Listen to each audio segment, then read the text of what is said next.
완도 해상에서 전복된 어선 근룡호를 발견하기까지 3시간이 걸렸습니다. 소형 어선관제 시스템에 허점이 노출됐습니다. 잦은 사고와 고된 작업 때문에 어민들이 선원을 구하는 데 어려움을 겪고 있습니다. 여러 부작용도 속출하고 있습니다. 99주년 3.1절을 맞아서 만세운동이 재현되는 등 광주 전남에서도 기념 행사가 다채롭게 열렸습니다. 정부 개헌안을 준비하고 있는 국민헌법자문특위가 광주에서 개헌에 대한 의견을 수렴했습니다. 여러분 안녕하십니까? 앞서 서울에서도 나갔지만 완도 해상에서 전복된 근룡호의 실종자 수색에서 32명이 숨진 채 발견됐고 나머지 실종자 5명을 수색하고 있습니다. 그런데 사고 선박은 마지막 위치 식별 신호를 보내고 난 뒤 뒤집힌 채 발견되기까지 3시간이나 걸렸습니다. 근룡호 같은 소형 선박은 관제 사각지대에 놓여 있기 때문입니다. 김양훈 기자입니다. 근룡호가 자동 선박 위치 식별 장비인 AIS 신호를 마지막으로 보낸 것은 오후 1시 16분. 이후 신호는 끊겼고 근룡호는 오후 4시 28분 주변을 지나던 유조선에 의해 발견됐습니다. AIS 신호가 끊겼을 때 해경이 무선통신 등으로 해당 선박의 전환 여부를 확인합니다. 하지만 위치 신호가 끊기고 신고 접수까지 3시간 동안 관제 시스템에서는 근룡호의 이상을 전혀 알아채지 못했습니다. 해경은 근룡호가 소형 어선으로 관제 대상이 아니었기 때문이라고 해명했습니다. 길이가 14.5m로 관제 대상 선박은 길이가 40m 이상 선박은 VT에서 관제 대상 선박으로 관제를 하고 있습니다. 관제 화면상에 작은 점으로 표시되는 소형 선박들은 행적이 사라져도 추적하지 않고 있습니다. 결국 사고가 나도 한참 동안 구조되지 못하거나 다른 대형 선박과 충돌 사고 위험에 노출될 수밖에 없습니다. 자동 선박 식별 장치 사용이 의무화됐지만 위험한 상황에서 사실상 제 역할을 하지 못하고 있는 겁니다. 게다가 긴급 상황 발생 시 구조 요청을 하고 위치를 알릴 수 있는 AIS 장치가 고장난 상태로 출항하거나 조업 중에 꺼놓더라도 별다른 제약이 없습니다. 급박한 사고 상황에 대비해 긴급 구조 요청이나 위치 확인이 가능할 수 있는 소형 어선에 대한 관련 대책 마련이 시급합니다. MBC 뉴스 김양훈입니다. 이처럼 거친 바다에서 조업하는 어선들은 사고가 잦고 노동 강도 역시 강해서 선원 구하기가 보통 일이 아닙니다. 특히 저 새우잡이 어선은 어려움이 더 큰데요. 각종 부작용이 속출하고 있습니다. 그 실태를 박영훈 기자가 취재했습니다. 30년 넘게 젖새우잡이 업을 하고 있는 어민 장금배 씨. 선원을 구하지 못해 출어를 늦췄습니다. 그래서 우리 배 척수가 많은 데 비해서 선원이 숫자가 부족하기 때문에 서로 경쟁 관계가 굉장히 심해졌습니다. 그래서 이렇게 선원 구하기 힘듭니다. 현재 신안과 목포 등 전남 해역의 젖새우잡이 어선은 221척, 한 척당 7명 안팎의 조업 인력이 필요하지만 날이 갈수록 선원 구하기가 어렵습니다. 금어긴 8월 한 달을 빼고 거의 배 위에서 생활하는 데다 물때에 맞춰 조업을 하다 보니 다른 어선들보다 조업 강도가 높기 때문입니다. 직업 소개서를 통해 1년치 임금으로 3, 4천만 원씩을 미리 줘야 겨우 선원을 구할 수 있습니다. 돈도 돈이지만 어렵게 구한 선원이 승선 전 잠적을 해버리거나 다른 어선들과 2중, 3중 계약을 하는 사례가 연간 보통 수십 건씩 발생하고 있습니다. 그게 한 2명, 3명이 돼버리면 벌써 선주들은 6천만 원에서 1억까지도 순간 피해를 보고 그 돈이 또 필요하게 되고 해서 이 같은 문제가 발생해도 당사자 간 계약이라는 이유로 상당수 직업 소개소가 즉각적인 책임을 지지 않아 이를 태우고 있습니다.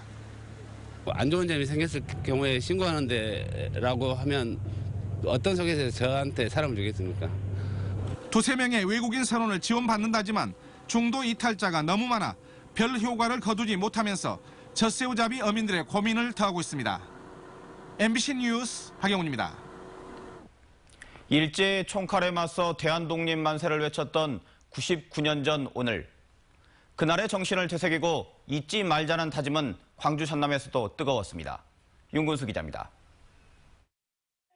광주에서도 전남에서도 99년 전 그날의 함성이 다시 울려 퍼졌습니다. 일본군의 총칼 앞에 태극기 휘날리며 맞섰던 그날의 뜨거웠던 항쟁이 재현됐고 오늘의 아이들은 되살아난 역사의 현장을 태극기를 손에 쥔 채 주의 깊게 지켜봤습니다. 5.18 민주광장에서는 독립선언문이 낭독됐습니다. 역사에 관심 있는 청소년들이 모여 깜짝 공연도 펼쳤습니다. 3.1 혁명의 주인공은 여러분도 계시지만 우리 시민과 학생들이라는 것을 보여주고 싶어서 플래시몹을 기획한 겁니다. 3.1절을 기념하는 민주예종 타종에는 독립운동가의 후손도 참여해서 주인된 나라에서 살게 해준 선열들의 희생에 감사의 마음을 전했습니다. 우리 할아버지가 너무 자랑스럽고 그리고 저희를 이렇게 낳아주셔서 저희가 이렇게 살아갈 수 있게 이렇게 후손으로 살아갈 수 있게 해주셔서 정말 감사드리고 영광으로 생각합니다.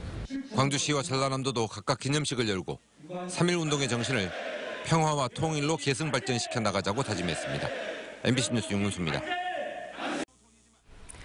99년 전 오늘은 전국에서 태극기가 휘날렸던 날이죠.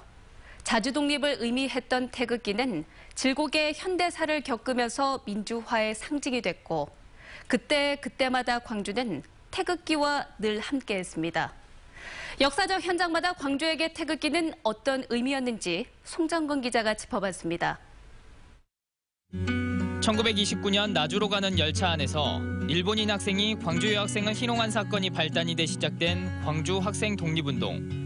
학생들은 저마다의 손에 태극기를 들고 뛰쳐나와 3.1절 이후 가장 큰 규모의 항일운동을 벌입니다.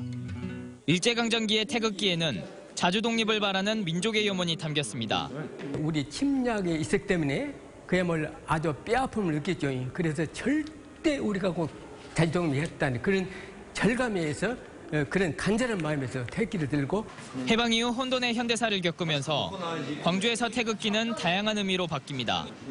80년 5.18 당시 군용 차량에 짓밟힌 태극기는 유신과 군부, 신군부 정권을 겪은 대한민국을 상징했습니다. 그 군용 트럭에 짓밟힌 태극기는 군사 독재에 신음하고 있는 당시 대한민국을 상징한다고 생각합니다. 계엄군의 총과 군합발에 목숨을 잃은 시민들이 들어간 관에는 하나같이 태극기가 놓였고 우리나라 태극기고 또 우리나라 국민이게 그때 당시 누가 죽였어? 우리 자식들이 아파서 죽은 것도 아니고 우리나라 국민들이 와서 죽였어. 총을 쏘고 때리고 그래갖고 죽였기 때문에. 민족 민주화 대성회에서도 민주주의를 갈망하는 광주 시민들은 어김없이 태극기를 들고 나왔습니다. 국민들이 어떤 이제 민주주의 회복을 바란다든가 새로운 사회상의 이제 변화를 원한다든가 해서 이제 그런 의미에서 태극기를 이렇게 들고 왔. 130여 년 전 국기로 처음 도입된 이후 광주에서 태극기는 민족의 독립을, 대한민국의 민주주의를, 국민의 인권을 상징하는 도구로 진화를 거듭하고 있습니다. MBC 뉴스 송정근입니다. 5.18 특별법이 국회를 통과한 것과 관련해 바른미래당이 광주에서 성과 보고대회를 열고 5.18의 진상을 규명하는 데 앞장서겠다고 다짐했습니다.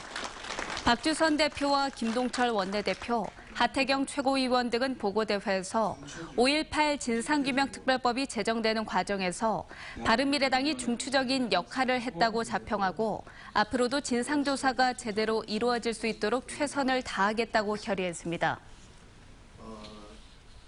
정부의 개헌안을 준비하는 국민헌법자문특위가 광주에서 간담회를 열고 개헌에 대한 시민들의 의견을 들었습니다.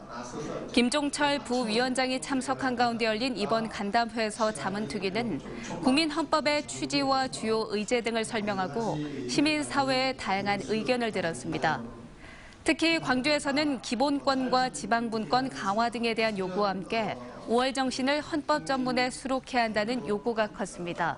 광주 전남 지역.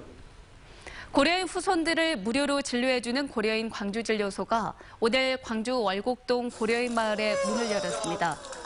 고려인 광주진료소는 의사 20여 명이 자원봉사자로 참여해서 돌아가며 진료하는 방식으로 매주 화요일 저녁만 운영됩니다. 한편 진료소 운영에 필요한 검진 장비는 의료인들이 기부했고 광주 약사회는 상비약을 제공할 예정입니다. 민주당 광주시당과 전남도당이 검증위원회를 통해서 지방선거 입지자 100여 명에게 예비후보 등록 자격을 부여했습니다. 민주당 광주시당은 신청자 99명 가운데 검증을 통과한 85명에게 예비후보 자격을 부여했고 나머지 후보들은 부적격 처리하거나 서류 보완을 요구했습니다. 민주당 전남도당의 경우는 1차 신청자 171명 대부분이 서류가 미비해 27명만 등록 자격을 받았습니다. 광주시의회 정원이 1명 늘어날 것으로 보입니다. 국회 헌정특위는 광주시의회 지역구 의원 수를 20명으로 현재보다 1명 늘리고 전남도 의원 수는 52명으로 유지하는 내용의 공직선거법 개정안을 통과시켰습니다. 또 기초의원 수는 광주 구의원의 경우 68명, 전남 시군구 의원은 243명으로 유지했습니다. 개정안은 오는 5일 국회 본회의에서 처리할 예정입니다. 광산업을 국가산업으로 육성할 수 있는 제도적 기반이 마련됐습니다. 광주시는 광융합기술개발과 기반 조성 지원에 관한 법률이 국회 본회의를 통과함에 따라 광산업과 자동차, 에너지 산업 등의 융복합 산업이 국가 차원의 산업으로 확대될 것이라고 기대했습니다.